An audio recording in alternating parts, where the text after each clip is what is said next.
Kabut tipis menggantung di udara saat matahari mulai tenggelam di balik hutan lebat. Suara serangga malam mulai terdengar. Burung hantu memekik pelan dari kejauhan. Di ujung zaman, sebelum takdir ditulis dengan darah dan doa, seorang pemuda memasuki wilayah yang tak pernah ia bayangkan bisa mengubah hidupnya selamanya. Wiryo remaja berusia 25 tahun. Pemuda lugu tapi keras kepala, tengah duduk di meja makan bersama ibunya yang sudah renta. Bunyai mereka makan malam dalam keheningan. Hanya suara sendok beradu piring yang terdengar. Jangan pergi ke utara, Wiryo. Desa itu sudah lama ditinggalkan. Ada alasan kenapa orang tak ke sana lagi. Justru karena semua takut. Tak ada yang tahu apa sebenarnya yang terjadi di sana. Aku tak bisa terus hidup dengan rasa penasaran ini, Bu.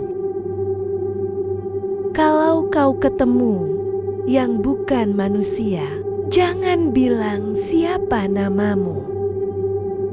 Wiryo menatap ibunya. Ia tahu ini bukan sekadar nasihat tua, tapi peringatan dari pengalaman. Wiryo berjalan seorang diri, membawa tas kain dan sebilah keris tua. Angin kencang membuat ranting-ranting berderak. Suasana makin mencekam.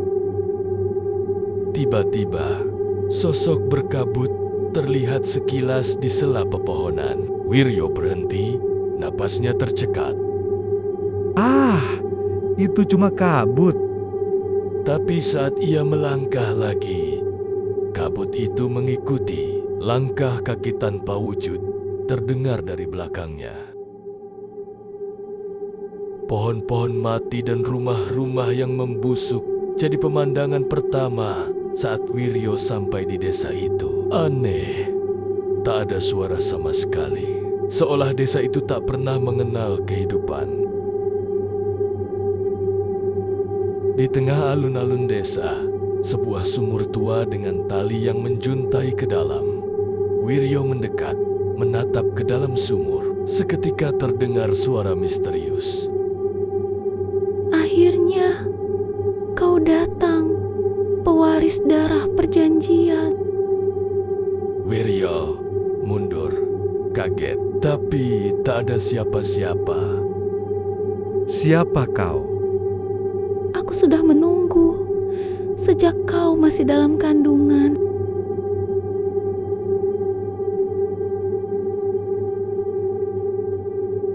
Di sebuah rumah terbengkalai, Wiryo menemukan kitab tua berbalut kain kafan dalam laci meja. Di sampulnya tertulis dengan darah kering.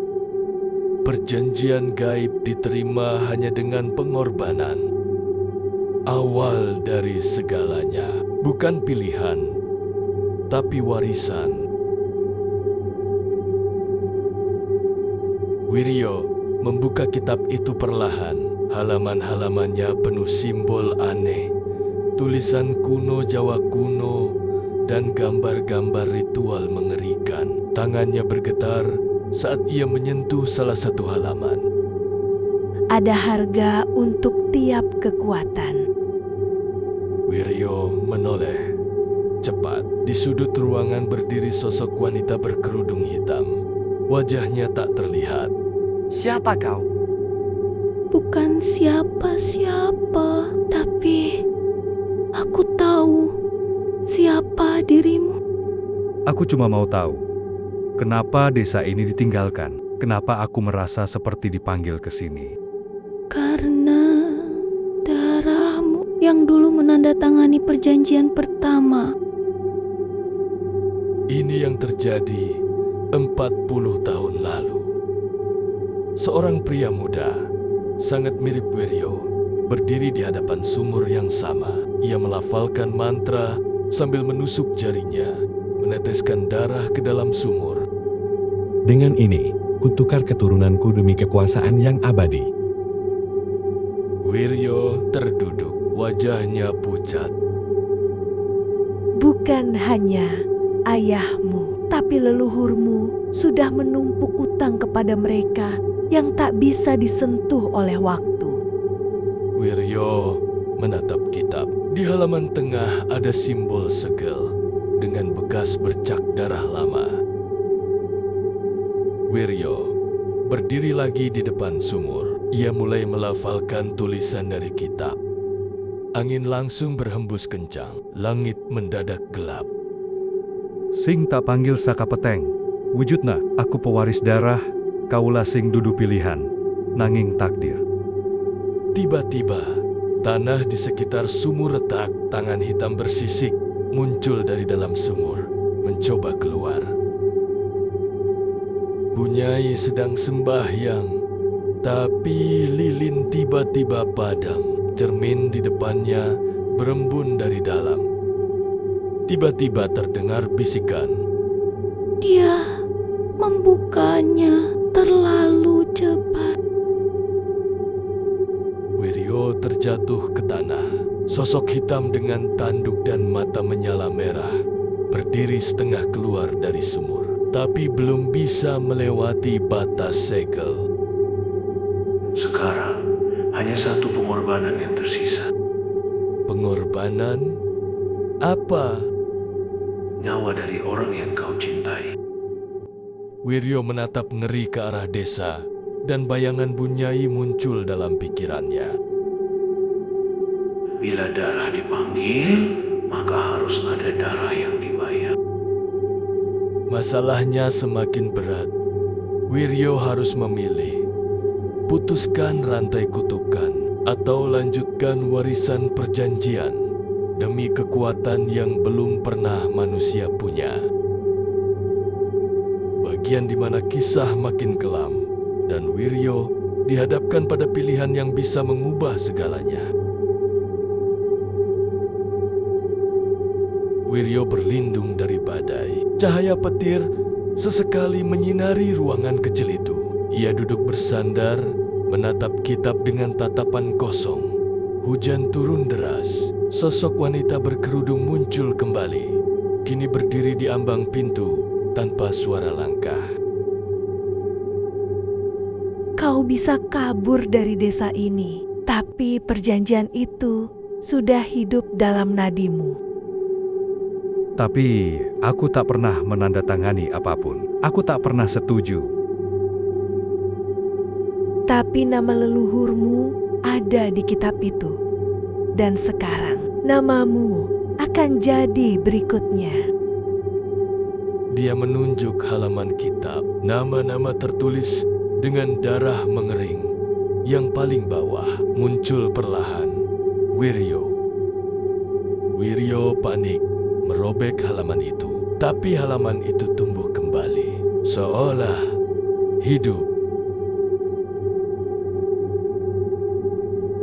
Wiryo berlari pulang. Nafas terengah, tapi hutan terasa tak berujung. Seolah memutar dirinya terus ke desa yang sama. Suara tawa dari berbagai arah. Sosok-sosok bayangan mengintai di sela pepohonan. Salah satunya melintas dekat, menunjukkan wajah mirip dirinya sendiri, tapi dengan mata kosong dan senyum mengerikan. Bunyai bangun dengan tubuh gemetar. Di tangannya, bekas luka lama terbuka kembali, berdarah. Ia tahu waktunya sudah dekat. Dia membuka lemari rahasia, mengambil keris leluhur dan foto tua. Foto Wiryo kecil bersama ayahnya yang tak pernah ia tunjukkan sebelumnya. Di baliknya tertulis, Bila anakmu kembali dengan mata merah, jangan panggil namanya. Wiryo kembali ke alun-alun. Sosok hitam masih tertahan di dalam sumur, tapi kini lebih besar, lebih kuat. Segel di tanah mulai retak. Berikan namamu sepenuhnya. Biarkan aku hidup melalui dirimu. Kau tak perlu kehilangan siapapun. Dan aku akan dapat apa? Kebenaran, kekuatan, dan kehidupan yang tak akan pernah habis. Wiryo menatap kitab. Darah mengalir dari matanya. Ia mulai tergoda. Memori Wiryo kembali ke masa kecil. Bunyai memeluknya saat ia sakit keras. Berdoa sepanjang malam, menolak bantuan dukun yang ingin menukar sesuatu. Wiryo melihat itu. Ingat pengorbanan ibunya. Wiryo menggenggam keris warisan, menatap ke arah sumur.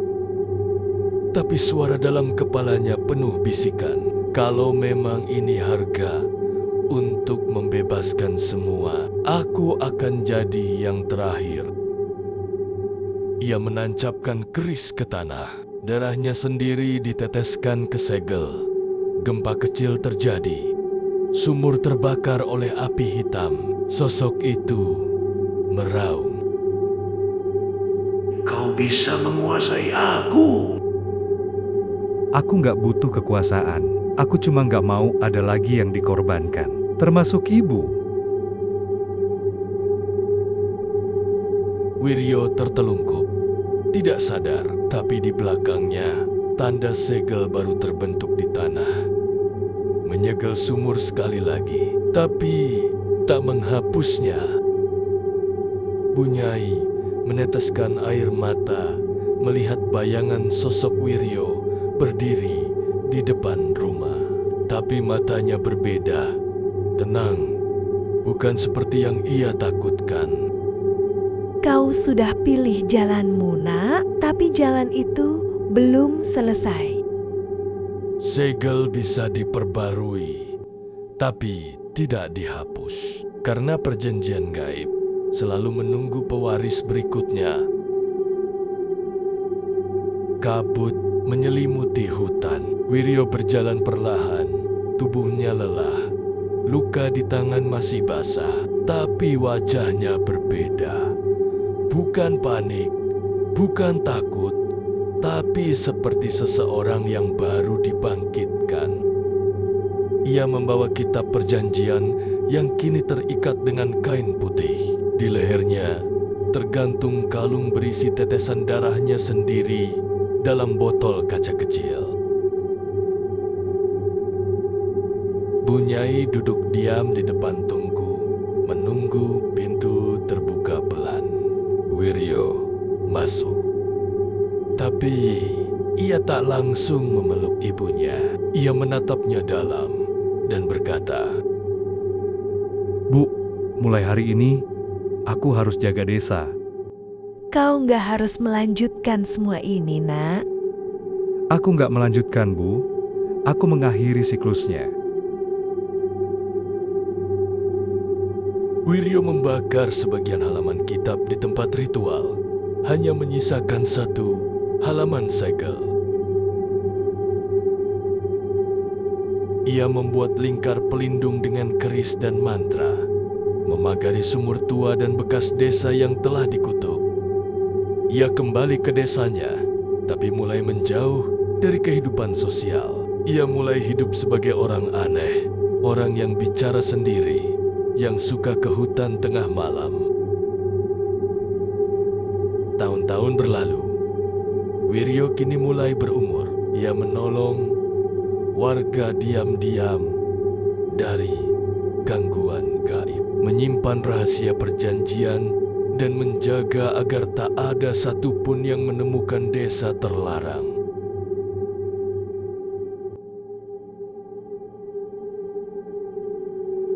Wiryo yang sudah tua duduk sendiri, menatap kitab yang kini tertutup rapat. Di meja, foto kecil Bunyai dan dirinya waktu kecil. Aku tahu kalian masih menunggu, tapi selama aku hidup, tak ada satupun yang akan membuka segel itu lagi. Segala yang dijaga suatu saat akan diwariskan lagi. Kalau saat itu tiba, aku akan pastikan pewarisnya siap. Beberapa tahun kemudian, Malam hujan, seorang anak kecil tersesat di tengah hujan. Ia menangis di pinggir jalan desa. Dari kegelapan, seorang pria paruh baya muncul, Wiryo. Kini dengan rambut sebagian memutih, sorot mata dalam. Nak, jangan pernah sebut namamu kalau hutan mulai bisik-bisik ya. Anak itu mengangguk pelan. Pak Wiryo menggendong si anak, membawanya pulang sambil menatap gelapnya hutan di kejauhan, seolah tahu perjanjian lama belum benar-benar berakhir.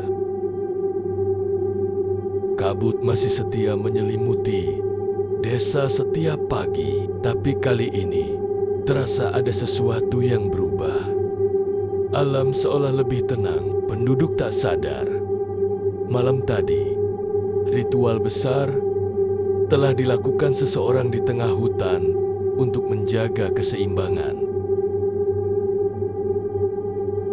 Wiryo sekarang sepenuhnya dewasa, berjanggut tipis, pandangan tajam, duduk bersila di tengah ruangan. Di depannya, kitab perjanjian tersimpan dalam peti besi, dikelilingi segel dan mantra pelindung.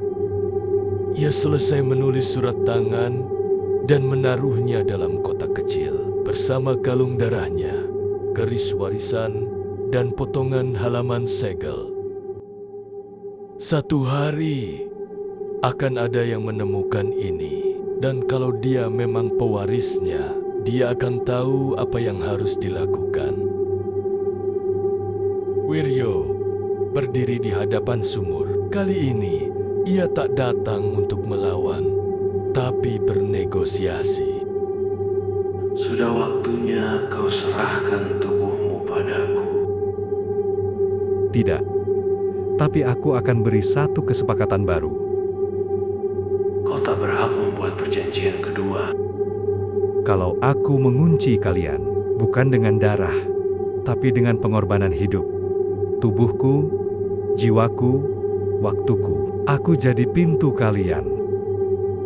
Kau jadi segelnya sendiri. Wiryo mulai menerima kutukan itu perlahan. Tubuhnya menua lebih cepat, tapi jiwanya tak bisa mati. Ia mulai mendengar bisikan dari arwah dan makhluk-makhluk gaib setiap malam. Tapi ia juga jadi pelindung spiritual bagi desa dan sekitarnya, membantu orang tanpa minta bayaran. Wiryo duduk di depan perapian. Suaranya berat tapi tenang. Seorang anak bertanya tentang kitab tua yang ia temukan di rumah kakeknya. Pak, saya nemu ini. Kitabnya aneh, ada nama saya muncul sendiri. Berarti sudah waktunya ya? Waktunya apa, Pak?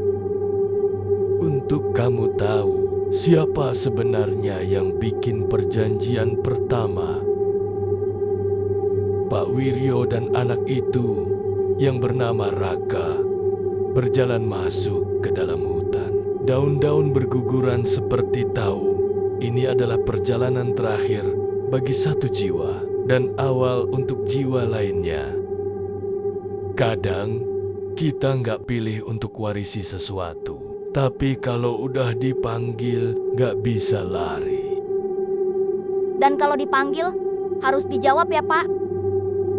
Tapi jangan asal jawab, karena tiap jawaban butuh pengorbanan.